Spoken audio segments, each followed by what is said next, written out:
Merci. Jean chapitre 10. Le bon pasteur. En vérité, je vous le dis, celui qui n'entre pas par la porte dans l'enclos des brebis, mais en fait l'escalade par une autre voie, celui-là est un voleur et un brigand. Celui qui entre par la porte est le pasteur des brebis. Le portier lui ouvre et les brebis écoutent sa voix. Et ses brebis, à lui, il les appelle une à une et il les mène dehors. Quand il a fait sortir toutes celles qui sont à lui, il marche devant elles et les brebis le suivent parce qu'elles connaissent sa voix. Elles ne suivront pas un étranger, elles le fuiront au contraire, parce qu'elles ne connaissent pas la voix des étrangers. Jésus leur donne ce discours mystérieux, mais eux ne comprirent pas ce dont il leur parlait. Alors Jésus dit à nouveau, en vérité, je vous le dis, moi, je suis la porte des brebis. Tous qui sont venus avant moi sont des voleurs et des brigands, mais les brebis ne les ont pas écoutés. Moi, je suis la porte. Si quelqu'un entre par moi, il sera sauvé. Il entrera et sortira, et trouvera un pâturage. Le voleur ne vient que pour voler, égorger et faire périr. Moi, je suis venu pour qu'on ait la vie, et qu'on l'ait surabondance. Moi, je suis le bon pasteur. Le bon pasteur dépose sa vie pour ses brebis. Le mercenaire, qui n'est pas le pasteur, et à qui n'appartiennent pas les brebis, voit-il venir le loup, il laisse les brebis et s'enfuit.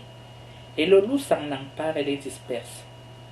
C'est qu'il est mercenaire et ne se soucie pas des brebis. Moi, je suis le bon pasteur.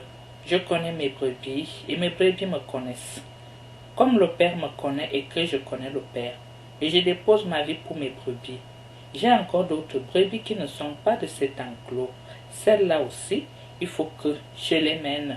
Elles écouteront ma voix, et il y aura un seul troupeau et un seul pasteur. C'est pour cela que le Père m'aime, parce que je dépose ma vie pour la reprendre. Personne ne me l'enlève, mais je la dépose de moi-même. J'ai le pouvoir de la déposer et j'ai le pouvoir de la reprendre. Tel est le commandement que j'ai reçu de mon Père. Il y eut de nouveau scission parmi les Juifs à cause de ces paroles. Beaucoup d'entre eux disaient, « Il a un démon, il délire, pourquoi l'écoutez-vous » D'autres disaient, « Ces paroles ne sont pas d'un démoniaque. Est-ce qu'un démon peut ouvrir les yeux des aveugles ?» Il y eut alors la fête de la dédicace à Jérusalem. C'était l'hiver. Jésus allait et venait dans le temple sous le portique de Salomon. Les Juifs firent cercle autour de lui et lui dirent, « Jusqu'à quand vas-tu nous tenir en haleine? Si tu es le Christ, dis-le-nous ouvertement. » Jésus leur répondit, « Je vous l'ai dit, et vous ne croyez pas. Les œuvres que je fais au nom de mon Père témoignent de moi, mais vous ne croyez pas, parce que vous n'êtes pas de mes brebis. Mes brebis écoutent ma voix, je les connais et elles me suivent. Je leur donne la vie éternelle.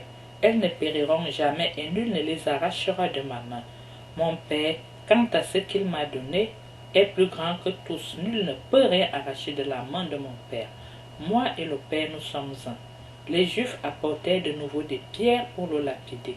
Jésus leur dit alors, « Je vous ai montré quantité de bonnes œuvres venant du Père. Pour laquelle de ces œuvres me lapidez-vous » Les Juifs lui répondirent, « Ce n'est pas pour une bonne œuvre que nous te lapidons, mais pour un blasphème et parce que toi, n'étant qu'un homme, tu te fais Dieu. » Jésus leur répondit, « N'est-il pas écrit dans votre loi, j'ai dit, vous êtes des dieux, alors qu'elle a appelé Dieu ceux à qui la parole de Dieu fut adressée. Et l'écriture ne peut être récusée à celui que le Père a consacré et envoyé dans le monde. Vous dites, tu blasphèmes, parce que j'ai dit, je suis fils de Dieu. Si je ne fais pas les œuvres de mon Père, ne me croyez pas. Mais si je les fais, quand bien même vous ne me croirez pas, croyez en ces œuvres, afin de reconnaître une bonne fois que le Père est en moi et moi dans le Père. Ils cherchaient donc de nouveau à le saisir, mais il leur échappa des mains. De nouveau, Il s'en alla au-delà du Jourdain, au lieu où Jean avait d'abord baptisé, et il y demeura.